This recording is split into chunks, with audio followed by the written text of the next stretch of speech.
¿Qué tal, mis amigos de las redes sociales? Gracias por acompañarnos.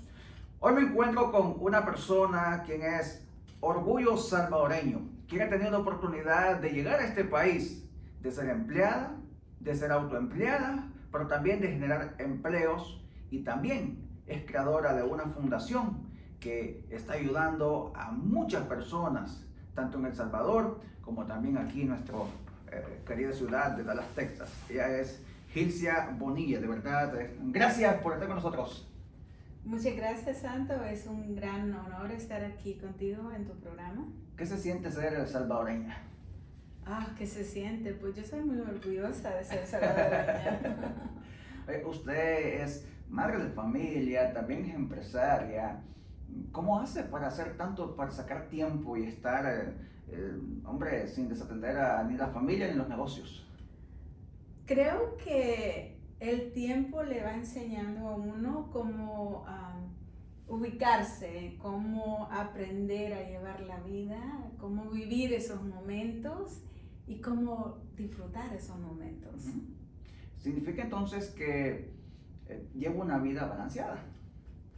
A mí me encanta y siempre lo he hecho, siempre he tratado de mantener el tiempo familiar con la familia, los negocios con los negocios, y es importante porque recuerda que los hijos llegan y de momento se te van. Así es que uno tiene que ser muy objetivo de que esos momentos llegan, y cuando ya te llegaron, se fueron tus hijos y quedas solo, y entonces, ¿ahora qué hacemos, no? ¿Qué es lo que más disfruta usted? A mí me encanta, trabajar me encanta muchísimo, pero también me encanta ir de vacaciones. Usted tiene un restaurante aquí en la ciudad de Irving, Texas. Correcto. Tengo la fortuna de tener un restaurante de comida salvadoreña, peruana y mexicana. Lo abrimos en el año 2000 y todavía estamos ahí en el mismo lugar, y encantada. Yo he disfrutado muchísimo esa etapa de mi vida. ¿Qué cree usted que hace diferente su restaurante de los demás? Yo creo, mira, no es que sea diferente porque habemos muchísimos restaurantes salvadoreños y cada uno tiene su toque, ¿no? Pero para mí el restaurante ha sido quizás el mantener ese sazón, el tener esa perseverancia de estar ahí los 7 días de la semana, los 365 días del año, y mantener la misma sabor en la cocina. Yo creo que de ahí depende muchísimo, ¿no? Y algo que me gusta también de su restaurante es que yo veo un buffet abierto, que yo no lo he visto en otros restaurantes salvadoreños. Pues fíjate que el buffet se dio a medida de que, si recuerdas, en el 2007 a 2008, tal vez tú eras un bebé, la situación se puso bien compleja, ¿no? Más que todo en la ciudad de Irving, y nosotros venimos con la idea de que, ¿qué vamos a hacer? O sea, ¿qué podemos hacer para poder levantar el restaurante otra vez? Imagínate, de tener 15 meseras y llegar a tener 2 meseras. En un momento salía el cónsul de México, el cónsul de El Salvador, y le hablaba a los compatriotas: si no tienes que hacer nada en Irving, no vayas porque migración está ahí, te van a llevar. La situación era muy difícil. Tuve entre la economía e inmigración que estaba, o sea, en pleno apogeo. Nosotros, o sea, sufrimos muchísimo eso. Entonces se me vino la idea de montar el buffet, que lo empezamos a $5.99, todo lo que quería comer la persona, y mira, fue un éxito total. Gracias a Dios ahora seguimos con ese concepto, y la gente lo ha tomado muy bien. También tiene música en vivo el fin de semana. Sí, fíjate de que en un tiempo lo hacíamos bastante seguido. Ahora lo hago esporádicamente, pero sí estamos tratando de regresar a eso otra vez. No es fácil. ¿Pero cómo es? ¿Usted está bailando, trabajando, o cómo funciona? No, para nada, y esos tiempos ya pasaron. No, trabajamos duro. Tenemos, tú sabes, mis empleados que me ayudan muchísimo, y yo creo que es un conjunto de todo, ¿no? Para poder correr el negocio. Digo, ¿cuántas ¿Cuántos empleados aproximadamente tiene actualmente? Fíjate que tenemos un aproximado de, bueno, como son, se turnan, ¿no? Entre 15 y 30 quizás empleados. Y hay que ver también a eso, sumémosle que son familias que usted está ayudando a través de su negocio, porque cada uno de ellos tienen su esposa, tienen sus hijos, o tienen su mamá, su papá, que dependen de ellos, entonces es una bendición de Dios. Pues mira, yo creo que ese es lo más bonito de que todas estas personas puedan superarse de alguna manera. Muchos de ellos han construido sus casas en sus países o le ayudan a su mamá, le ayudan a su papá, tienen hijos. O sea, para mí el trabajar con todas estas personas que tengo es algo muy bonito porque yo les digo a ellos, no, este restaurante es de todos, no solamente es mío, porque de este lugar dependemos muchas familias o sea, mantenemos, tú sabes, muchos familiares y el hecho de que tengamos que trabajar, tú sabes, en momentos difíciles que tú te lo ves, como ahorita en este momento que tú sabes la situación no está tan bien, pero es importante hacer sentir al empleado de que somos parte de. Yo sé que hay muchas personas que celebran su posada de fin de año o que conviven con sus empleados. ¿Usted hace ciertas actividades con ellos? Sí, claro, para nosotros, para ellos más que todo, ¿no? Ellos escogen una fecha y esta es la fecha que se tiene que hacer. Es un día en diciembre, casi siempre en la segunda semana de diciembre. Y me encanta porque es un momento bien íntimo donde todos podemos disfrutar.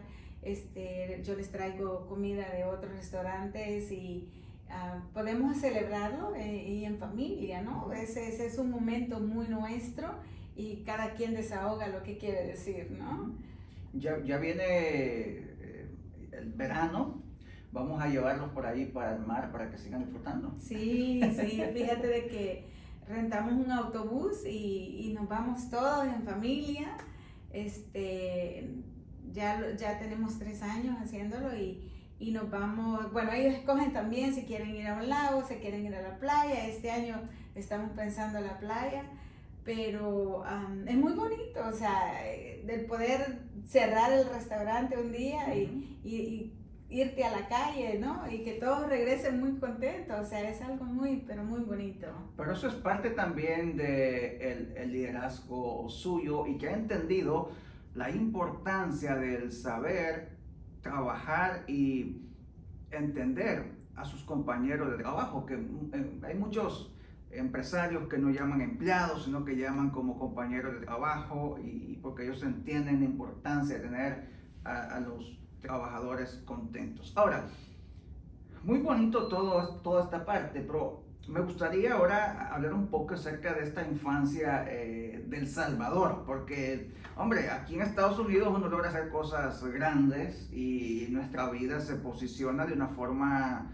mucho mejor, tal vez profesionalmente, económicamente. Pero, ¿qué se acuerda usted? Vamos a llevarla a los años, por allá cuando tenía, no sé, unos 5 o 6 añitos. Ay, es que yo no recuerdo. Quisiera que esos recuerdos regresaran, ¿no? Y empezar otra vez de nuevo. Fíjate que yo tuve una infancia muy bonita. Yo crecí en el campo o en el cantón, como nosotros le llamamos en El Salvador. Nací en el cantón El Triunfo, en el departamento de Morazán.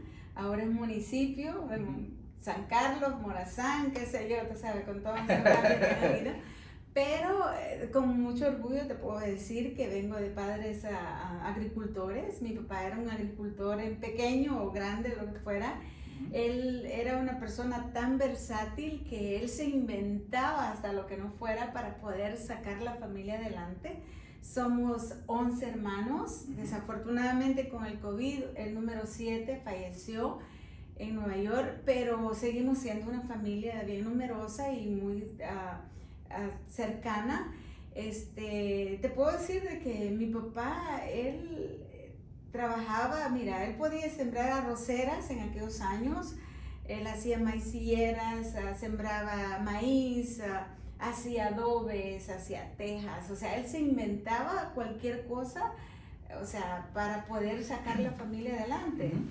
además, a él le encantaba emplear a la gente de alrededor, ¿no? Y era un ilcia, porque a él le gustaba ayudar a todo el mundo. Entonces, esos recuerdos no se olvidan. Te voy a decir de que recuerdo cuando teníamos 8 o 9 años, él a mi hermanita menor y a mí nos mandaba a cuidar los arrozales, nos daba unas ondas y nosotros tirando piedras a los pájaros para que no se comieran el arroz, ¿no? Entonces esas son cosas que tú no lo vuelves a vivir, y los hijos de nosotros mucho peor. Mucho menos. Tú sabes, o sea, ellos, los hijos acá se crecen con otra vida completamente diferente a la que nosotros pudimos tener, y fue algo maravilloso. O sea, si yo pudiera regresar el tiempo, lo haría. No. Pero me imagino que usted le inculca estos valores de cultura salvadoreña también a sus hijos.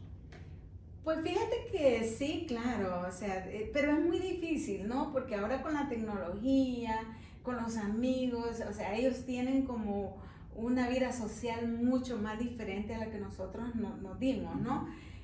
Acuérdate, nosotros íbamos de la casa a la escuela y caminabas el caminito y ya a las 12 tenías que estar de regreso.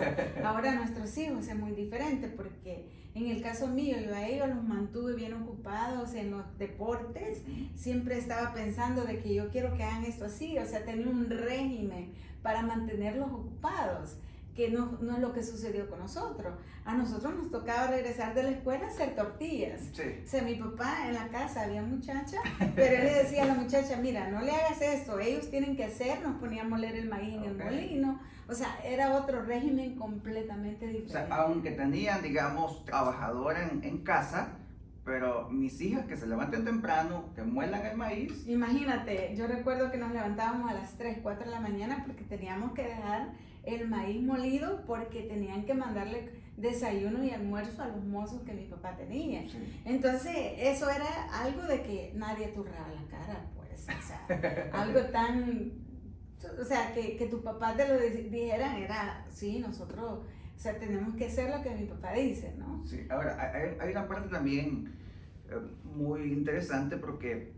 usted me comentaba que se iba a la escuela, porque El Salvador estuvo en un tiempo en guerra también.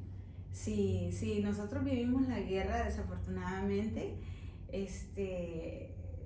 Recuerdo que cuando caminábamos de mi casa a la escuela, nosotros teníamos que caminar unos 15 minutos, un camino, área, ¿no? Un caminito. sí, un área donde no habían casas, ¿no? Y de repente tú te encontrabas que había un muertito por ahí, y tú lo soñabas, ese muertito por meses, ¿no?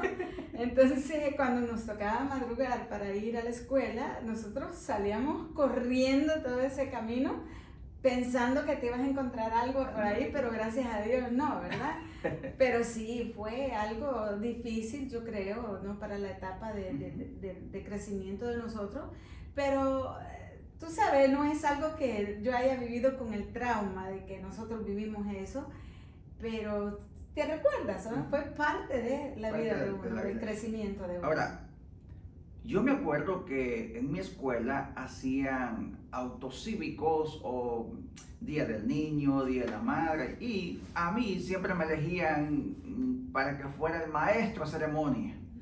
Ahora, me imagino que usted fue muy participativa también. Oh, claro, siempre. A mí me encantaba, no de maestra de ceremonia, porque yo siempre tenía miedo a los micrófonos, pero a mí me encantaba ser cachiporrista, me encantaba ser reina, o sea, siempre era la reina en todo, era la reina, y fue algo, una etapa de tu vida también, ¿no? Que tienes que involucrarte para poder crecer, para tener ese crecimiento en tu vida y hacer cosas diferentes, ¿no? Pero que a usted, digamos, con su consentimiento participaba, o porque le decían vas a participar. Pues fíjate que muchas veces iban directamente con mis papás, ¿no?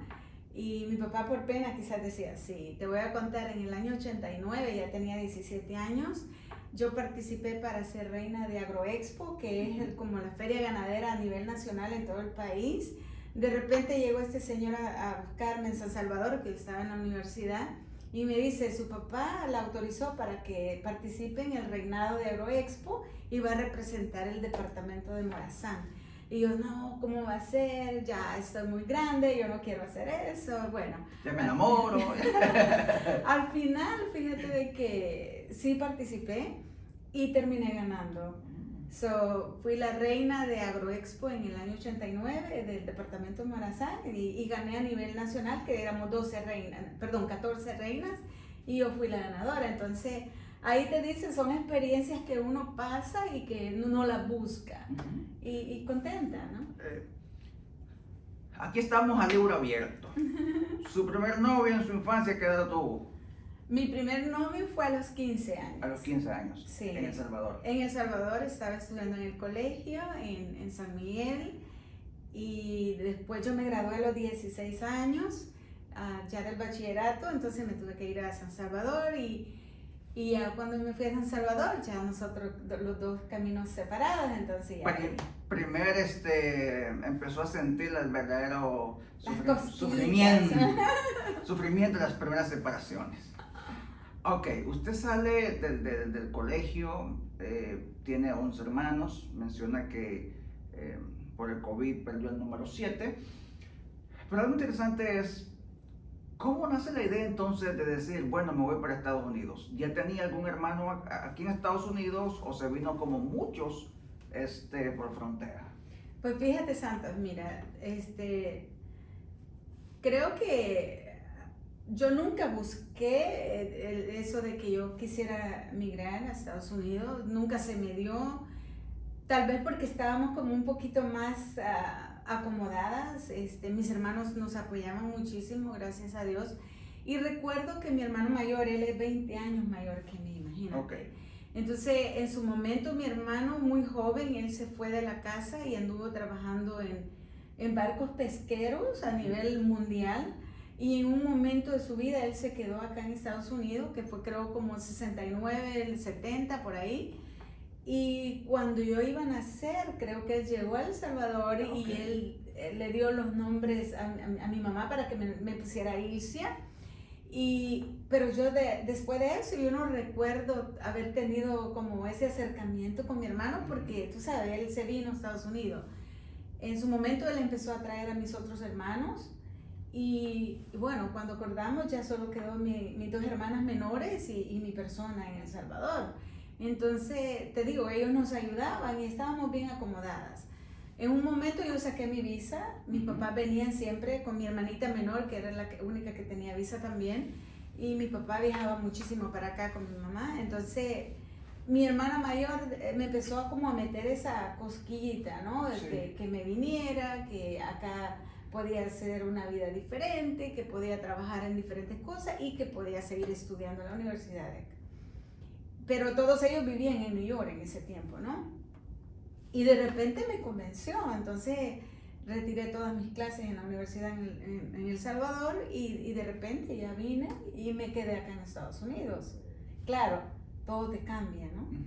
Todo, o sea, es como que le des vuelta a todo y tú vienes acá, no tienes muchacha, no tienes absolutamente nada y ya tienes que depender de ti mismo. ¿Y qué pasa? Le dice a su hermana, bueno, yo estoy aquí, ahora quiero estudiar. Dice mi hermana, mira Ilcia, dice, tienes que entender que acá todos tenemos familia, todos tenemos biles que pagar y ahora tú tienes que buscarte un trabajo y empieza a trabajar, porque tienes que pagar renta, imagínate. Entonces mi mamá dice, mira hija, dice, si tú no piensas que te puedes quedar, regrésate a El Salvador. Y seguimos allá y sigues estudiando. Entonces yo le dije a mi mamá, no. Yo ya me vine y yo puedo demostrarle a mis hermanos que yo puedo también. ¿Y tú tenías que unos 17, 18 años? 18 años. Imagínate, sin saber el idioma, sin nunca haber trabajado, o sea, no tenía experiencia en absoluto, ¿no? Pero creo que uno tiene que forjarse metas en la vida y tiene que ser o plantar los pies sobre la tierra y decir, no, esto es lo que yo quiero hacer y esto es lo que va a pasar, ¿no? O sea, dejar todo en las manos de Dios. Y siempre pienso que Dios tiene un propósito en la vida de cada uno. ¿Su primer empleo cuál fue? Pues mira, yo empecé a estudiar inglés. Iba a la escuela a aprender inglés de 8 de la mañana a 4 o 5 de la tarde. Empecé a trabajar en un McDonald's porque en ese McDonald's trabajaban puros niños americanos que salían de la high school y se iban a trabajar. Eso Entonces, fue en Nueva York. Sí, en Nueva York. Para mí fue la oportunidad más grande porque ahí podía ir y practicar lo que yo estudiaba en el día. Y así fue sucesivamente. Después de un año yo me inscribí en la universidad y ya, gracias a Dios, empecé a tomar clases ya de universidad. Me gradué de mis primeros 2 años en la universidad. Y después de McDonald's, cuando ya hablaba el idioma, me fui a trabajar en una agencia de viaje con un salvadoreño en Nueva York y trabajaba medio tiempo y ya me dedicaba a la universidad a tiempo completo. Entonces, te digo, fue algo muy cambiante. Mi hermano tenía un restaurante en Nueva York también, entonces yo le ayudaba el sábado y el domingo, los viernes por la noche. No creas, o sea, yo no tenía una vida sociable porque no salía a divertirme. Entonces, cuando ya tenía 21 años, conocí al papá de mis hijos y a los 23 años yo me casé. Imagínate, todo tan rápido, ¿no? Pero hay que ver también de que en ese proceso que usted tuvo trabajando para esta compañía, a usted le fue muy bien económicamente hablando. Usted llegó a ganar un poquito más, me imagino, que su hermana. Pues fíjate que no te he contado que en el año 95 nosotros decidimos venir a Texas. Todavía yo no me graduaba de la universidad. Nos vinimos para acá y la vida nos cambió completamente. La situación en Nueva York era muy compleja porque la renta muy cara y era muy difícil poder, tú sabes, comprarte una casa, sentía yo, ¿no? Y bueno, nos llegamos acá y sí. Pero usted llega acá, perdón, ya casada. Ya casada. Entonces, ¿cómo conoció a su novio? Lo conocí en Nueva York. Lo conocí por medio de una amiga y empezamos a salir y nos casamos. Sí, me imagino que usted pasaba trabajando, estaba ocupada, obviamente fue presa fácil. Imagínate tú, el primer novio que tuve en Nueva York y ahí me casé. Imagínate eso. Pero las cosas pasan, te digo. Tengo 2 hijos maravillosos. Yo creo que es lo mejor que tú puedes tener en una familia, ¿no? Tengo una hija de 25 años, ya el año pasado se graduó de abogado. Y tengo mi hijo de 20 años que está estudiando medicina en Seattle, Washington. Entonces, para mí, yo creo que es como lo más bello que tú puedes tener en la familia, ¿no? Que tus hijos vayan a la escuela y que te digan, mira mamá, esto es parte de ti. Así es que así me siento. Eso es muy bonito. Ahora bien, si estábamos en Nueva York, decide emprender en el área de restaurantes, ¿cómo logra usted inclinarse por un restaurante de comida salvadoreña para comenzar a hacer un negocio que uno no está como que familiarizado? Necesitamos o arriesgarnos o tener una persona que te diga el proceso, cómo hacerlo. Fíjate que es como jugar la lotería, ¿no? Yo nunca había trabajado así al 100% en un restaurante, pero te contaba que yo trabajé con una compañía que era una agencia de viajes mayoristas aquí en Dallas. Para mí fue una escuela, tuve unos jefes espectaculares. Ellos fueron buenísima gente conmigo y te digo, o sea, uno nunca debe de renegar, ¿no? Por los jefes que tiene, porque todo depende cómo tú tomas esa experiencia en tu vida. Y para mí ellos fueron excepcionales, me dieron la libertad de hacer todo lo que yo quería en este trabajo y así me sentí todo el tiempo. Cuando yo vengo a abrir el restaurante, como todos mis hermanos tú sabes, cada uno tiene diferente rubro, ¿no? Entonces, uno de mis hermanos tenía restaurante y siempre me llamaba y me decía, yo quiero apoyarte y yo quiero que tú salgas adelante con tu propio negocio, porque él creía en mí que yo lo podía hacer. Claro, yo no sabía cocinar, sí sabía, pero en mi casa, no en un restaurante, ¿no? Entonces había mi hermano, el que desafortunadamente falleció, él también era muy buen cocinero.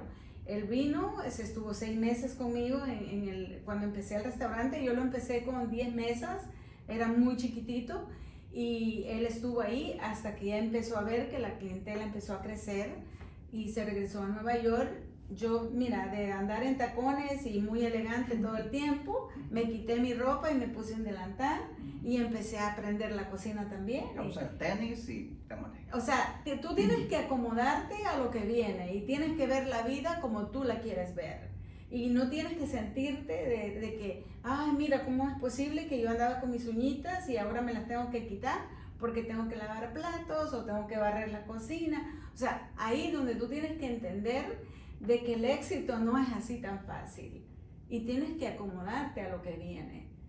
Gracias a Dios, o sea, mi papá me enseñó eso, de que, o nos enseñó a todos, tú sabes, nuestros hermanos, de que uno tiene que ser humilde donde sea y siempre donde estés plantado, ¿no?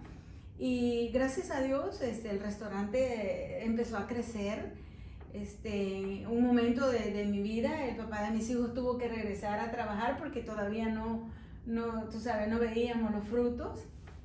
Y yo creo que así fue, o sea, no fue fácil, pero mira, ya tenemos 24 años y ahí seguimos en el negocio. En el negocio. Qué bueno. Oiga, ¿usted estuvo casada por cuánto tiempo? Estuve casada 26 años. 26 años. ¿Y llegó el divorcio? Y llegó el divorcio. Desde su experiencia como empresaria, ¿qué cree usted que pasa? Porque cuando vemos empresarios exitosos, pero luego viene un divorcio, ¿cuál considera que son las causas para que se llegue a un divorcio? Muy difícil, Santos. Yo creo que muy difícil porque te lo voy a hablar a nivel personal. Tú siempre ves las cosas como que tú tienes todo bajo control, como que todo está balanceado, tiene una familia maravillosa y no, o sea, realmente no pudiera decirte ni hacerte entender qué fue lo que pasó, por qué llegamos a este momento de nuestra vida, pero siento que Dios, ya te lo dije una vez, tiene propósitos en la vida de cada persona.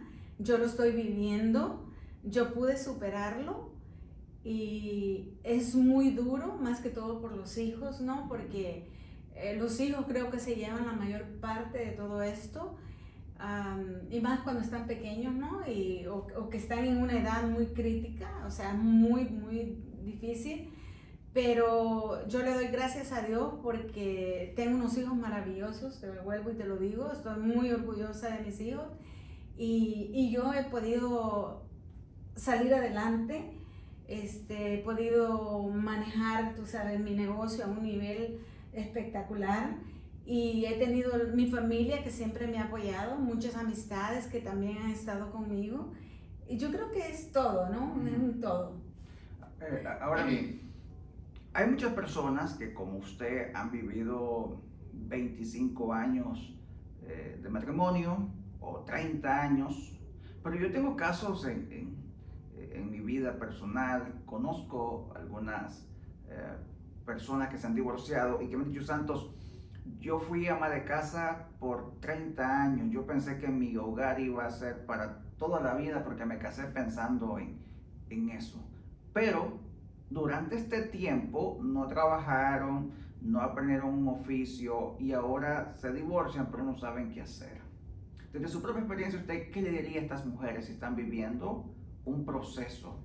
Porque luego viene también el maltrato. Muchas mujeres que las están humillando, que les bajan la autoestima, que no se divorcian, prefieren estar sufriendo porque no saben hacer nada. Entonces eso se convierte en una violencia doméstica. Sí, pues mira, yo te voy a decir, en mi caso, ¿no? Yo nunca sufrí violencia doméstica, gracias a Dios, pero te puedo decir que a mí siempre me gustó ser una mujer independiente, que siempre he trabajado. Eso no te hace sentir de que sos más que nadie, ¿no? Y aquí, o sea, desde el momento que uno viene a este país, yo siento que uno viene a superarse.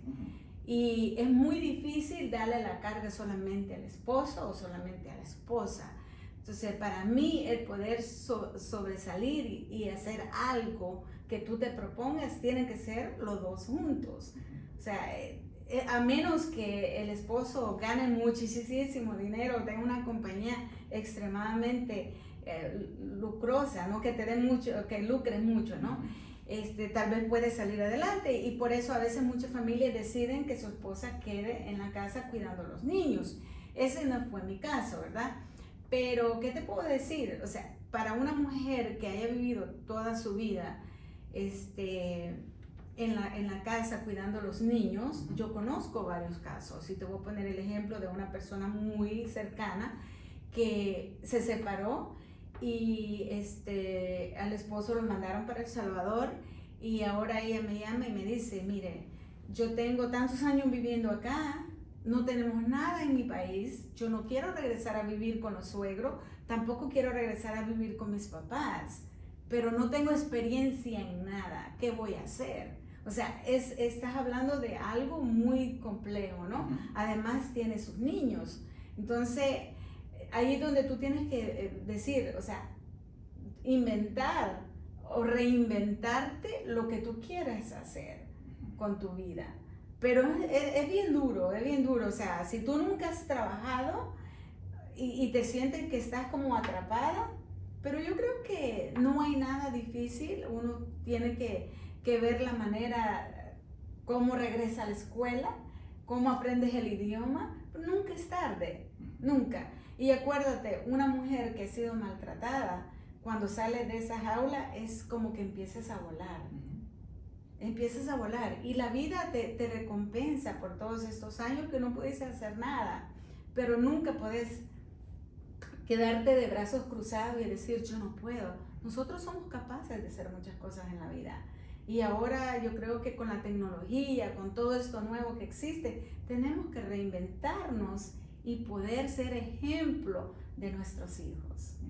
Qué bueno, y estoy seguro que con esta entrevista que estamos haciendo hoy vamos a lograr que muchas personas que nos están viendo se identifiquen y también se lleven una buena, que se inspiren para que también ellos o ellas sigan cumpliendo sus sueños. Yo sé que usted ama El Salvador, lo ama mucho porque fue el país que la vio nacer, es donde está la pupusa por allá, su comidita. Ahora, ¿cómo nace entonces, después de que esta niña sale de El Salvador, llega a Estados Unidos a trabajar en McDonald's, estudia, crea su restaurante, pero ahora bien, se divorcia, tiene sus 2 hermosos hijos, pero también incursiona en la política? ¿Cómo ¿Es muy de la vida?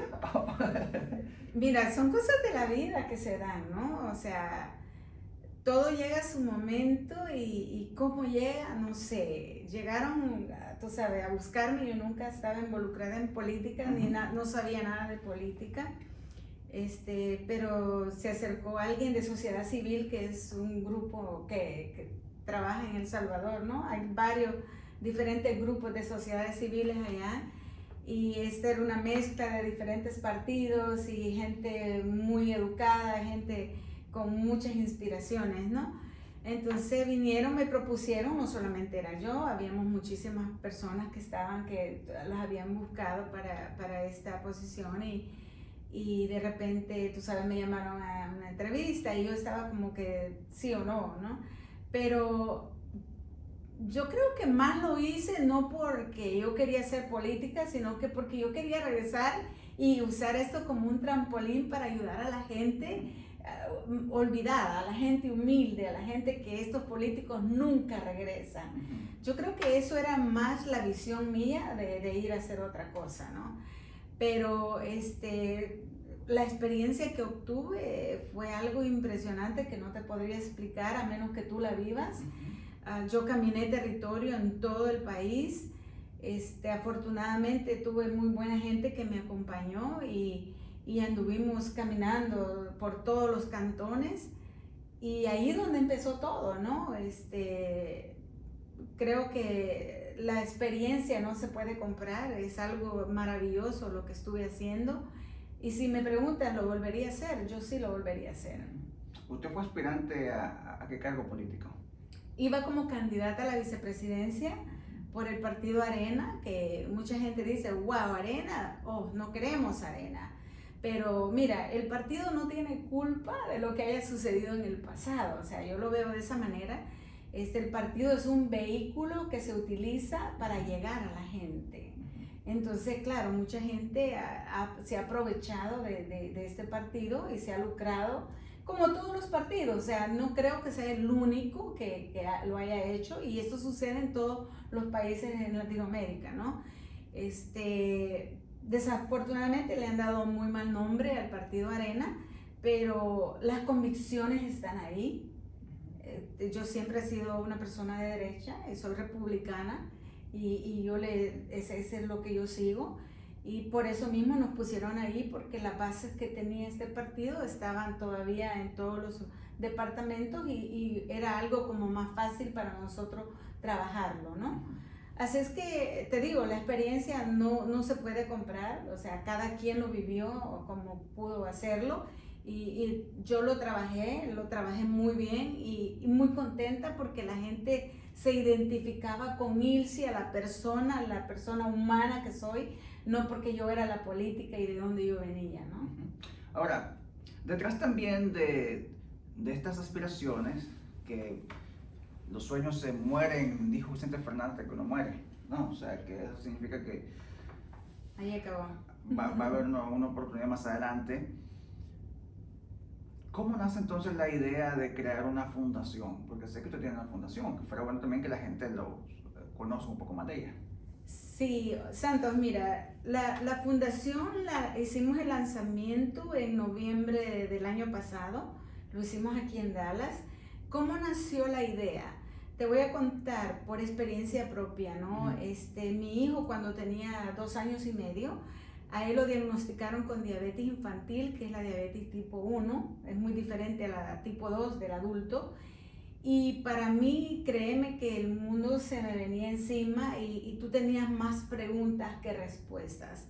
Ahí ese momento tú dices, ¿por qué me pasó a mí? O sea, ¿por qué a mí? O sea, tú empiezas a renegar y a decir, ¿cómo es posible que nos esté pasando a nosotros? Tú nunca puedes entender a menos que lo esté viviendo, ¿no? Entonces, fue muy difícil esa etapa de nuestra vida, ¿no? El poder entender y el poder llegar a trabajar esta enfermedad, y a tratar de organizarte y cómo aprender a vivir con esta enfermedad, ¿no? En un momento de mi vida yo me preguntaba, ¿cómo hará una familia de bajos recursos en nuestros países, o en nuestro país, mi caso, que no tiene dinero, no tiene aseguranza y no tiene acceso a salud, como nosotros tuvimos la oportunidad en este país maravilloso? Entonces, era como difícil de entender, y antes del COVID yo estuve apoyando a unas familias en El Salvador. Desafortunadamente después nosotros perdimos contacto y ya no lo pude hacer, pero créeme que allá la insulina es bien cara, las jeringas son bien caras, el tratamiento, y empezamos a investigar cuántos médicos existen en El Salvador que se especialicen en esa enfermedad, y no hay muchos. Tenemos un hospital para niños que solamente es uno en San Salvador, y o sea, hay muchísimas cosas que carecen, ¿no? Pero cuando yo empecé a andar en la política y empecé a caminar todos estos lugares maravillosos, son unas montañas que yo subía, cantones que jamás, o sea, yo me imaginaba poder llegar, tú te das cuenta que la gravedad que existe en El Salvador es la insuficiencia renal. ¿Por qué la insuficiencia renal? Y tú te preguntas, ¿de dónde y desde cuándo?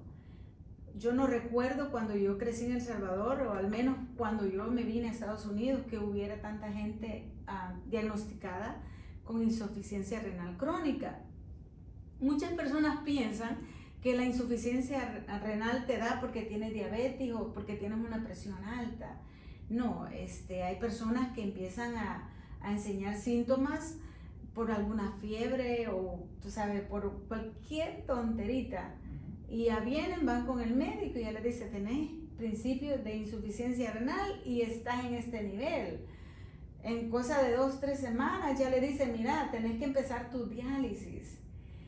Y eso a mí me impactó de un nivel de que, wow, muchísima gente se está muriendo. Bueno, de acuerdo a los estudios de la ONU, en Latinoamérica, El Salvador está ubicado en el número 2 con la mortalidad más grande en Latinoamérica. Entonces, el número 1 es Nicaragua y el número 3 creo que Guatemala. Así que nosotros estamos en un momento de que tenemos que ver cómo se ayuda a estas personas, ¿no? Cómo nosotros podemos colaborarles a ellos. Y nosotros como salvadoreños, yo sé que habemos muchísimos, como Ilcia, que nos gusta ayudar a estas personas, que de alguna manera queremos regresar y poder aportar algo. Y más que todo en los cantones, que acá vemos muchísimas personas que yo sé que somos de cantones y que nos gusta regresar allá y poder ayudar a nuestra gente, ¿no?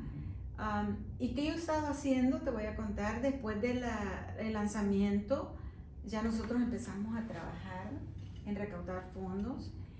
En febrero, a mediados de febrero, estuve en El Salvador, ya pudimos llevar la primera ayuda. Yo pensaba patrocinar unas 5 familias empezando y gracias a Dios, fíjate que pudimos patrocinar 20 familias y te estoy hablando de familias que no reciben, ¿cómo le llaman? Las remesas. Familias que no tienen absolutamente nada de familiares aquí en Estados Unidos. Por eso yo voy y llego hasta estos cantones lejos donde apenas y saben que existen estas familias, ¿no? Tengo una niña que ella a sus 4 meses fue diagnosticada con insuficiencia renal. Es tan costosa las medicinas de esta gente que mensual se están gastando entre $300 y $400 en medicina. Y si me preguntas cómo nosotros hacemos inventario, cómo nosotros logramos llevar estos insumos, hemos ido primero con esta familia y cada uno me da la lista de todas las medicinas que necesitan y nosotros vamos a la farmacia y compramos acorde a lo que cada uno de los pacientes está necesitando. Que te voy a decir que ellos me piden gasa, me piden jabones para desinfectar, me piden alcohol, me piden, o sea, cosas que no les dan en los hospitales y que ellos no pueden comprar. Además de vitaminas, inyecciones que se tienen que poner cuando se hacen su hemodiálisis. O sea, a mí me encantaría, y es la visión de nosotros, construir alguna clínica en algún lugar remoto de estos lugares donde estas familias no puedan ir y realizarse su diálisis. Ahora, para las personas que nos están viendo y ya para ir cerrando, ¿cómo se llama su organización y cómo ellos pueden hacer su donativo? Bueno, mira, mi fundación se llama weareelsalvador.org, weareelsalvador.org. Pueden entrar a esa página, ahí mismo pueden hacer su donación y la pueden hacer desde $1 hasta lo que ellos sean, tú sabes, conscientes de donar. Yo le digo a muchas personas, si ustedes no creen en mi fundación o no creen en mi persona, pueden patrocinar una familia también. Yo les puedo contactar, o me pueden contactar, perdón, y yo les doy la información de estas personas y que lo hagan directamente. Ya tengo varias personas que lo están haciendo de esa manera y yo encantada. Lo único que a mí me importa, Santo, es hacer sentir a estas personas que también valen, que también tienen una razón por qué estar acá, aunque tú sabes que muchos de ellos no la logran. Te voy a decir que hay cantones que yo he llegado, que nada menos el año pasado murieron 8 personas en ese mismo cantón, solamente quedan 2. De esos 2, uno de ellos me dice, doña Ilcia, yo tengo que pagar $80 para que me lleve el transporte a hacerme la hemodiálisis y el señor es extremadamente pobre. Yo le pregunté, ¿y cómo usted lo hace? ¿Cómo puede pagar? Y me dice, mientras yo tenga boca, yo voy a pedir. Así, o sea, es muy doloroso. Sí. Y te digo, es más triste porque esto afecta a todo el núcleo familiar. Yo conocí una familia que tenía un niño de 15 años, ese niño tiene depresión de ver cómo su padre está muriendo y no puede hacer nada porque no tiene dinero. Sí. Así es que yo invito a toda la gente que nos sigue, a los que me conocen, a los que vienen a mi restaurante, o si no me conocen, pueden entrar a weareelsalvador.org, pueden donar y créanme que esto va a ser algo tan, pero tan hermoso. Yo pienso también que si nosotros creciéramos, no solamente ayudamos a la gente de El Salvador, podemos ir a Honduras, podemos ir a Guatemala, Nicaragua, México. O sea, nosotros lograr algo tan grande y tan bonito, o sea, yo creo que no tiene precio. Seguro, y estoy seguro que cuando hacemos las cosas de corazón, Dios siempre va abriendo puertas. Les vamos a pasar imágenes aquí para que ustedes vean sobre la organización. También les vamos a dejar aquí la descripción de la organización para que usted haga sus donativos y también para que se pueda unir a esta gran causa. Gente, de verdad, muchas gracias. Muy contento de seguir conociendo personas como usted, compartiendo historias de mujeres exitosas, que el éxito a veces lo vemos, pero no sabemos qué hay también detrás de este gran éxito. Y ese es el proceso que te ha tocado vivir. Muchas gracias, Santo. Es para mí de verdad un placer que me hayas invitado y que venga a contar mi historia. Me encantaría que muchas mujeres que están allá viéndonos, que entiendan de que nosotros somos capaces de hacer cualquier cosa. Que nosotros podemos, así como podemos hacer una familia, podemos lograr lo que nosotros nos propongamos. Y para mí es un orgullo ser salvadoreña, haber tenido unos padres que me educaron, que me enseñaron a ser quien soy, y es lo mismo que yo estoy enseñando a mis hijos, y es lo mismo que yo le enseño a mis empleados. Uno nunca tiene que perder esa humildad y nunca tiene que perder ese origen de donde viene. Queda pendiente la conferencia, pero la vamos a trabajar después. Muchas gracias. Que bueno, gracias como siempre, Santos Mejía, el caballero de la comunicación. Lo invito para que comparta, lo invito para que se suscriba también y para que mande esta entrevista a esas personas que usted considere que va a ser de bendición. Así que síganme como siempre, Santos Mejía Oficial, en todas mis plataformas. Muchas gracias.